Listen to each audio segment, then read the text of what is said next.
আপনি ঈদুল ফিতরের দিন ঈদের দিন তাকবীর পাঠ করবেন।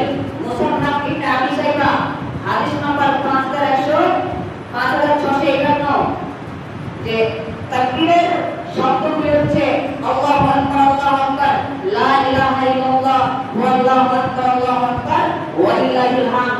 এই তাকবীর আপনি ঈদের দিন পাঠ করতে থাকবেন। এই পাঠের বিষয়ে তাকবীর পাঠের ব্যাপারে দুটো মত পাওয়া যায়।